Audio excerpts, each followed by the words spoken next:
Hi everyone, welcome to today's video. Kira here, Island Socialist on Instagram, and my blog is islandsocialist.com. Today's video is a super fun tutorial.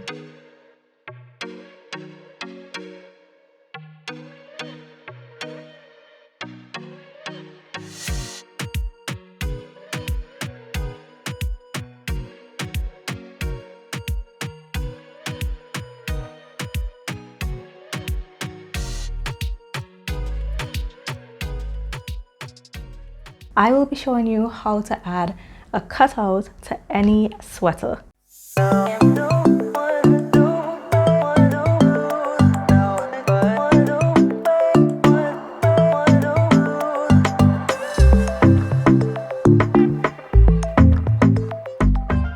For this tutorial, I am using the Arlington sweater pattern, which was recently released by Love Notions Sewing Patterns.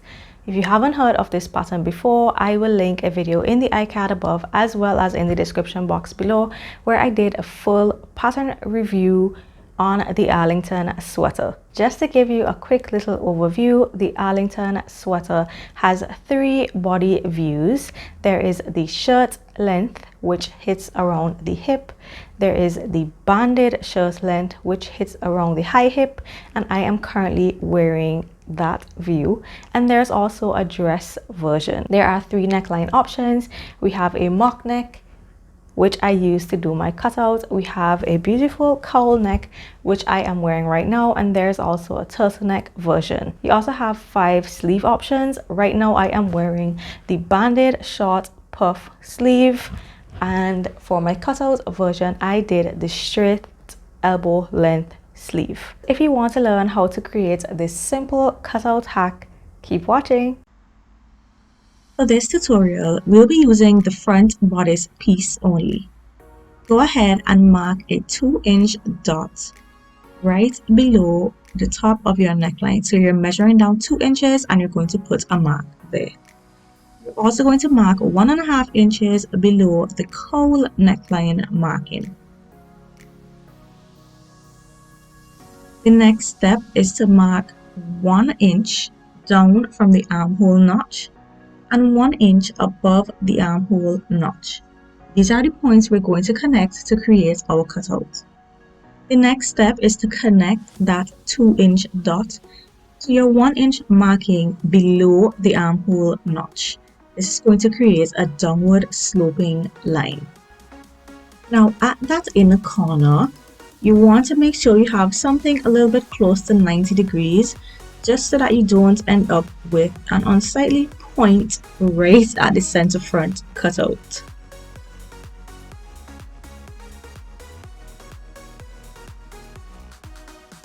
Now that you have your upper line drawn, we're going to draw our lower line, and this one will slope upward. We're connecting that 1.5 inch marking to a 1-inch dot above the armhole notch. And again, try as much as possible to get that center front straight.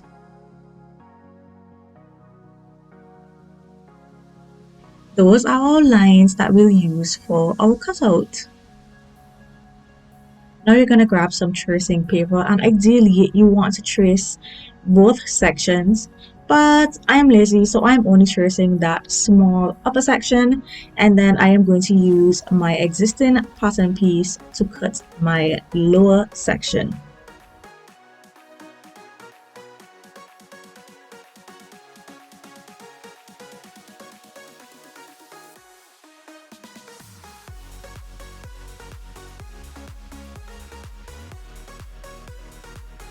Make sure you transfer that armhole notch or T marking.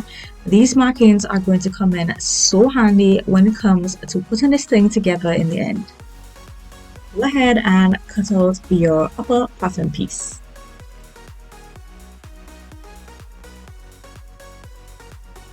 Now for the lazy part, I am cutting my lower pattern piece directly from my pattern paper.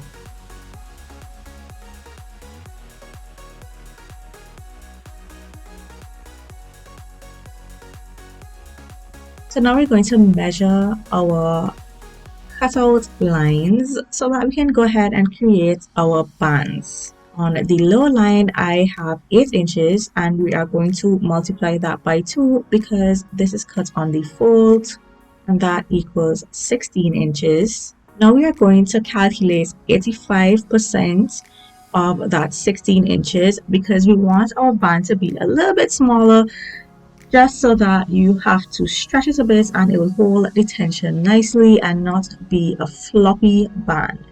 We're treating it just like we would a regular neckband. I got 13.6, and I'm going to round that off to the nearest quarter inch, which is 13.5. So 13.5 inches or 13.5 inches will be the length of our lower band. The next step is to do the exact same thing for the upper band. So I have 7 inches on that cutout line, and 7 multiplied by 2, since it's cut on the fold, is 14 inches. Now I just need to calculate 85% of 14 inches. That calculation is 11.9. Rounded to the nearest quarter inch equals 12 inches. So our upper band will be 12 inches long.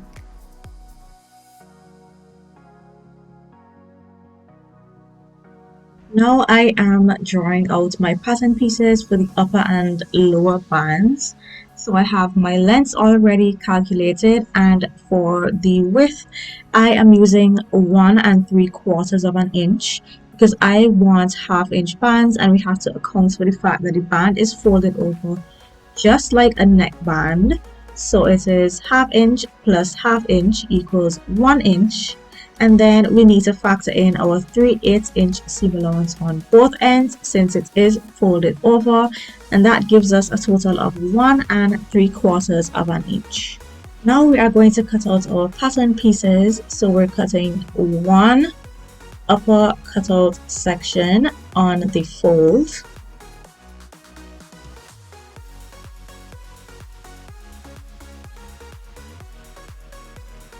Don't forget that ever so important armhole notch, you guys. Here's what this piece looks like unfolded. Now we are going to go ahead and cut our lower front piece again on the fold, and everything else we'll be cutting as normal. So your back, your mock neck, and your sleeves, or whichever other options you decide to use from the Arlington pattern, go ahead and cut those as normal. As I said in the very beginning, the only pattern piece that we needed to make changes to was that front bodice piece. Here I am just messing around with the pattern pieces just to get a nice visual of what it's going to look like. So I am matching up those armhole notches just to see what it will look like when it's finished. When you are cutting out your bands, you don't need to cut those on the fold because we calculated ×2, which is unfolded. So you just need to cut 1 layer of fabric for your bands. In this step, we are preparing to attach our bands to our front bodice pieces. I'm going to fold the band over on itself long ways and just clip those center notches because this is going to really help me when applying the band after it's pressed. We're going to fold our band in half, hot dog style, not hamburger style. There's no need to stitch the ends because those will be enclosed in the armhole seam. So that is the difference between these bands and a neckband. Once you finish pinning it hot dog style, we're going to go over to the iron and give it a good press. Once your upper band is pressed, this is what it should look like. I am now marking the center point on that upper section. I'm going to go ahead and match up my center notches on the upper section as well as the upper band. I'm then going to pin the ends, and then I'll stretch the in-between sections and pin those in place as well.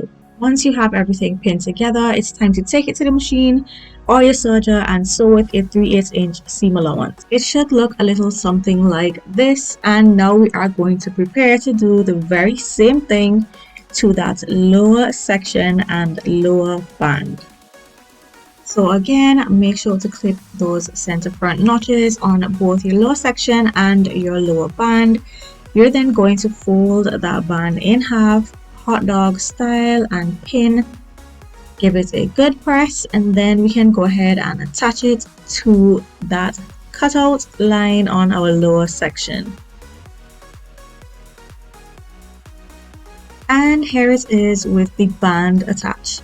Now again, I am going to be playing around, making sure that everything matches up well when I put those notches together. And in a second, you're going to see me also clip those little unsightly ends off of the bands just to straighten everything up before I go ahead and baste the sides together. So place your upper section with your upper band on top of your lower section with your lower band. Make sure to match up those armhole notches. That is how you're going to ensure that your arm side stays exactly the same for when it's time to attach your sleeves. This is why it was so important to mark them at the beginning. Once you have them pinned into place, you can take this to the machine, or you can do a hand basting stitch just to hold everything together.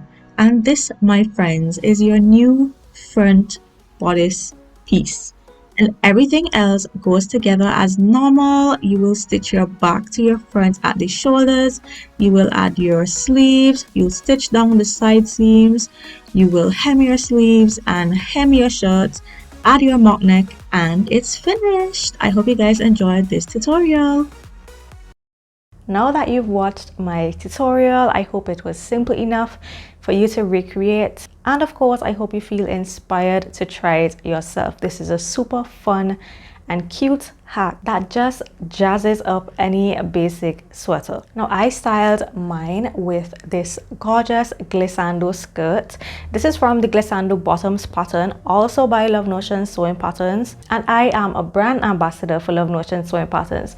That means if you purchase any of these patterns using my affiliate link, which will be listed down below, I will earn a small commission at no extra cost to you. For my glissando skirt, I actually used home decor fabric, so this is a Scotch Guard fabric. You will see in my photos that I shortened my skirt by 2 inches to make it a little more mini. I used gold snaps instead of buttons.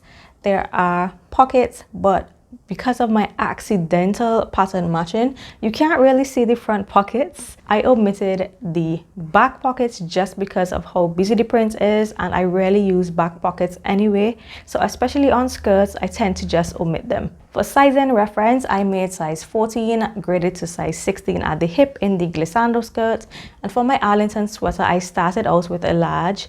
Now this is something that I wanted to touch on, and I wanted to give you a few little tips and things I may change after doing the tutorial, after wearing and styling this outfit for the photo shoot. Number 1, just because this cutout looks better on a fitted silhouette, I highly suggest that you size down if you're using the Arlington sweater to recreate this hack. I should have sized down to a medium, but I didn't, and because of that I had to end up taking in this top a ton. I even had to take in the side seam, which of course affected the fit of the cutout. So just something to be aware of. I suggest sizing down so that you already have a more fitted silhouette to work with. Tip number 2, make sure your fabric has really good recovery, especially for these bands, to avoid gaping.